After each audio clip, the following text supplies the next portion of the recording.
can't believe all the drama for the finale. It was such a great end to a great season.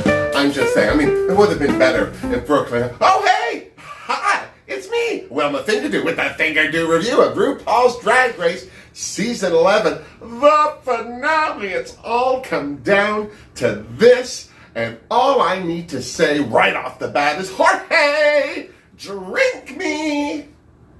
What is this? It's a bottle of champagne. What is this, like IKEA? I make the drink myself? Well, because I'm stronger? Oh. Oh, so exciting. Oh, so exciting. Oh, all over my new gloves. Ooh, all right, here we go. Champers in a straw. Oh, that looks dirty. Oh, thank you, Jorge. Well, happy finale, everybody. Let's get to it. First of all, it was so nice to see all the other queens. Everyone looked great. Yeah, some looked better than others. Which of the eliminated queens impressed me? Well, Soju looked gorgeous. Let's just say that. Raja looked gorgeous. Which is good because she's such a bitch. I loved Scarlett coming out to say hi to the audience, but I hated her dress. I don't know what it is with Scarlett. She loves this up and down. I wish she'd pat her hips a little more or something, because that skirt was just... God bless her. Call me, Scarlett, I'll help you. Or watch one of my new sewing tutorials when they're on.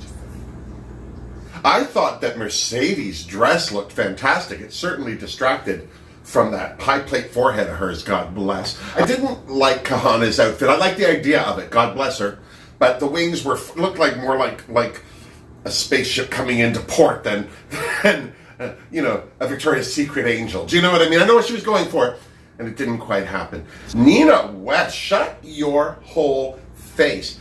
I couldn't believe how beautiful she looked. I mean, certainly less is more in the makeup department works for Nina. That wig was gorgeous. That dress, that paper doll dress with the back reveal, hilarious. She looked spectacular. And the one thing that I thought was the best thing about this finale was Nina West winning Miss Congeniality, because she totally deserved it. She helped Brooklyn. She is a community leader. She is lovely. And as much as she could have complained, like everyone else seemed to, Raja, she didn't. She was a lady through the whole contest. So here's to Nina West, Miss Congeniality Season 12. Well done, Nina. Love you, baby. Of course, Rue looked gorgeous. She always looks great in neon, and that neon green with that wig was stunning. All of the girls' return outfits were fabulous. The only one I wasn't a huge fan of was Akira's. Not that I didn't like it, it just wasn't as great as I thought it. I thought she wore better on the contest. Do you know what I mean? On the show, I thought she did better there. But that said, she looked great. Of course, I loved Taki's cockroach dress, a.k.a. the Tracy Turnblatt gown from Hairspray. But I also loved that it was a reveal, and she had that little beaded two-piece silhouette thing on underneath. Brooklyn's Queen of the North outfit, geez, I wish she'd worn that for the final runway, because that was way better than that ballerina outfit. No offense to the ballerina outfit, but this was a good outfit to come back for the finale in for sure. But Yvie's dress with all the muscle tone print on it, and just spectacular. I was also very impressed about that whole Michelle Visage's breast reduction due to breast implant illness. First of all, I had no idea that was a thing. Second of all, I'm so glad that it is a thing that's being addressed, because I'm not a huge fan of the fake boobs, the fake implants. I think you can stuff it. You don't need to have surgery. I understand why people have surgery, and I'm not judging the surgery. I'm just saying, not a fan of it. So I'm super, super glad that Michelle's bringing that issue to the forefront, so to speak, and letting the world know that this is a problem. God bless her. She looked good too. Streamlined. She'll do good in the pool now. You know what I'm saying? That said, it wasn't about Michelle's boobs. Nice to see her and all that. It wasn't about Vanjie. Vanjie's whole moment to keep herself in the public eye because she's such a fan favorite. That was lovely, but it wasn't about her. Even that whole little moment where she kind of dissed Brooklyn Heights boyfriend situation. I don't know. It just seemed that there was a little dig at Brooklyn Heights in the middle of all of that, and I'm certainly still not sure what it's about. But it was still not what we were there to see. God bless Vanjie. We were there for the lip sync for the crown, and I just need to say, I noticed this with Taki specifically because it's easy to notice when Taki's not talking, but Akira as well. They both seem very low key. I don't know if they were in contest mode, if they were keeping their eye on the prize, or they were just done over it. I don't know, because it certainly has been an interesting arc for these two queens, especially on the socials. On the social medias, well, certainly Taki's been very galvanizing. You either love her or you hate her, or you hate to love her or you love to hate her. I don't know what it is. But Akira has also been one of those queens up and down. And they just, I don't know, maybe they're just exhausted from all of it. Maybe it's just all been too much. I know it's been a lot for me. And I've just been sitting here, I'm just saying. So they started, finally, the lip sync for the crown by spinning the big old wheel. It landed on Silky. God bless her. So she had to pick the queen she wanted to lip sync against. Now, I really, in my heart of hearts, just to break this all up, I think it would have been great if Taki had picked Akira. That would have forced Yvie and Brooklyn into a lip sync there and then forced one of them out of the top. As a strategist, that's how I would have done it. But of course, Taki's not going to pick Akira. That's her dream girl. And she's certainly not picking Yvie, because if it all goes cattywampus and Taki gets sent home in a lip sync for the crown, I know that she did not want to be sent home by Yvie. So she picked Brooklyn Heights. Good for Brooklyn Heights. And Brooklyn looked like she was ready to lip sync too.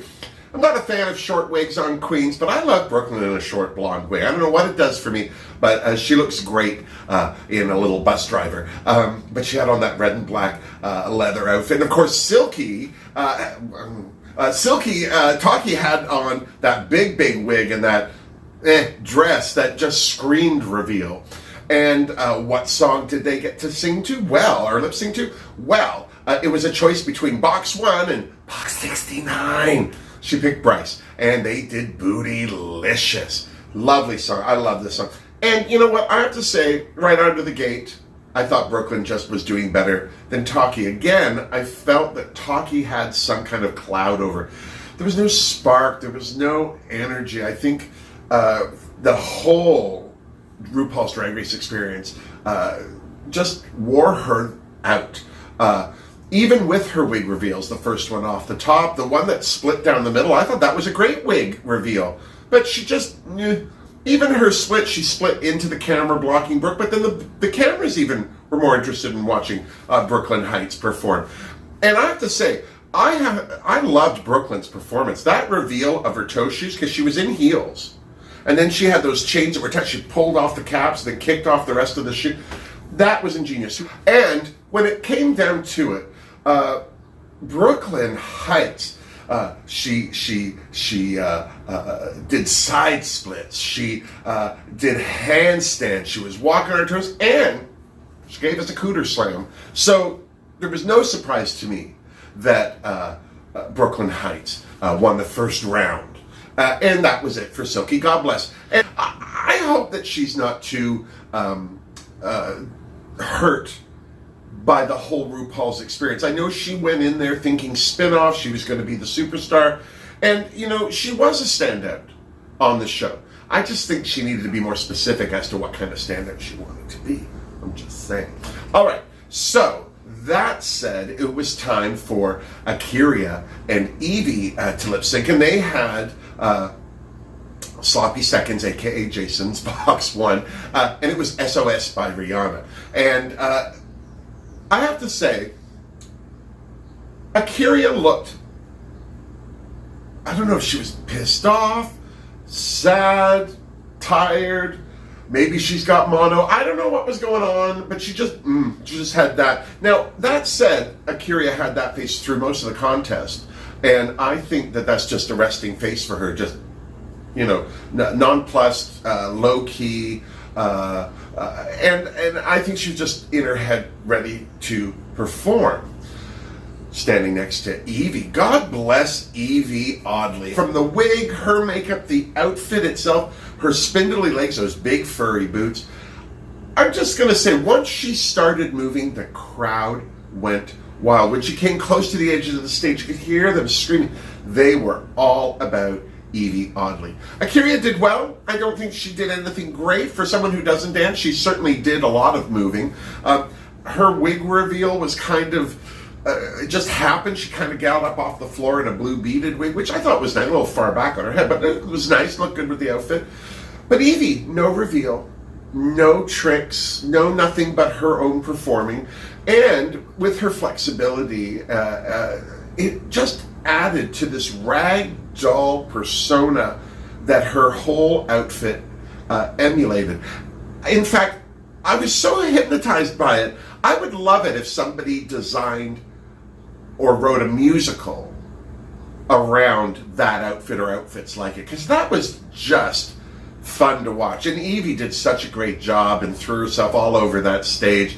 And really, again, the camera seemed to find Yvie over Akira. And when it did find Akira, there was really nothing to watch, so it went back to Yvie. So it was no surprise there that Yvie ended up being the winner of that leg of the finale. God bless Yvie. And then it was down to the final two, Brooklyn and Yvie. Now, I think in my heart of hearts, I knew it was going to be Yvie and Brooklyn. They've both been so unique and so eclectic. They've delivered on the runway. They've delivered in challenges. Even the challenges they didn't win. Even when they were the worst, like they both were in Snatch Game, they certainly saved themselves by both being in the bottom of that episode. They lip-synced against each other. So we already had a precursor to what was going to happen. These two fantastic dancers. Now, I was excited for Brooklyn's outfit because that big cotton garbage bag, that's what it looked like to me, just a big bag, higher, reveal. I thought that was great.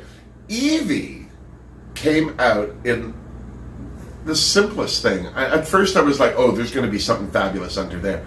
Just that neutral toned gown, no shape to it, tight on the top, big skirt, bare arms, and then that beautiful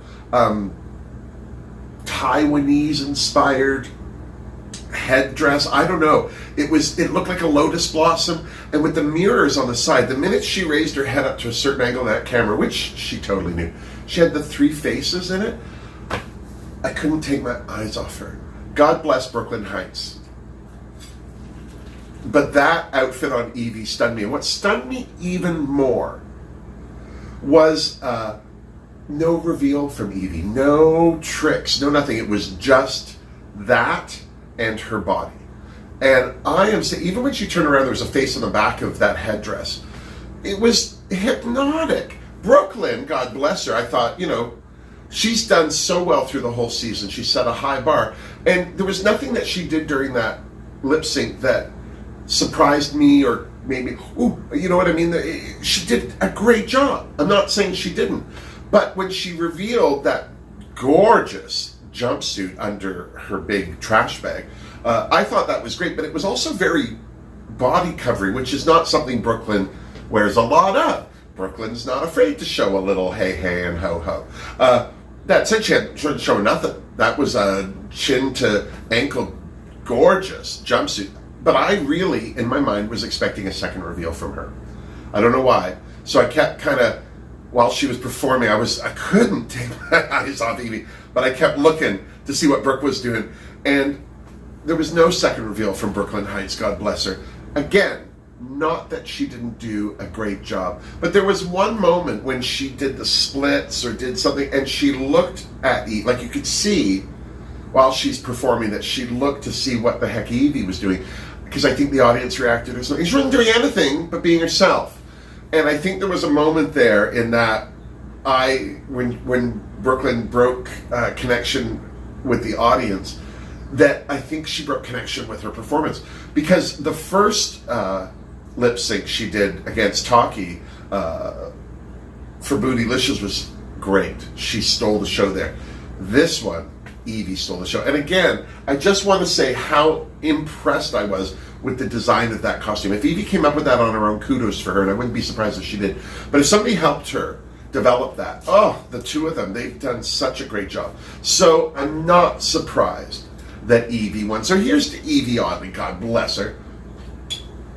The only thing I would like to say, though, is I hate that RuPaul records everybody winning, like whoever's, because they recorded Brooklyn winning as well. So what that does for the actual win for me is it kind of waters it down. Like, you're not seeing full disappointment from the other queen and full joy, or in my opinion, genuine joy. I mean, Yvie looked genuinely pleased, but I think that if it had been you won and it was a win, it would have been a much more emotional win for Yvie. I think it was just well-deserved. Right from the word go, she said she was going to win it.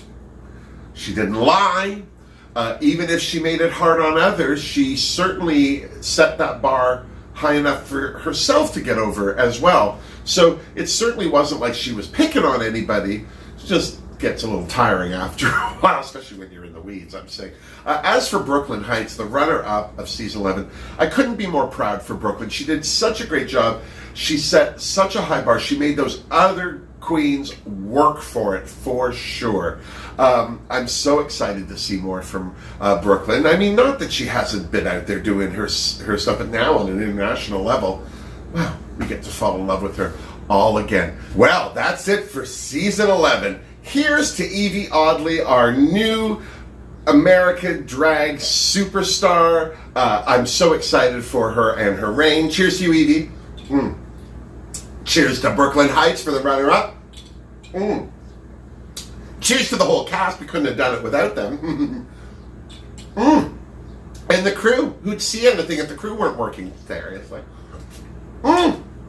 and Michelle Visage, Ross, Carson, all of the guest judges. Here's to you people too, made it fun. And here's to you. Thank you so much for watching. Thank you so much for your support, not only of me, Wilma Fingerdoo, but of the Fingerdoo Review channel here on YouTube. I totally appreciate it. Don't forget, I've got links down below if you want to support me. So, until season 12, or my tutorials, which are surely going to come first, miss me! Mwah! Seriously. I can't think of anyone else to cheer, so I'm just going to cheers you, Jorge. You don't get it right all the time, but at least you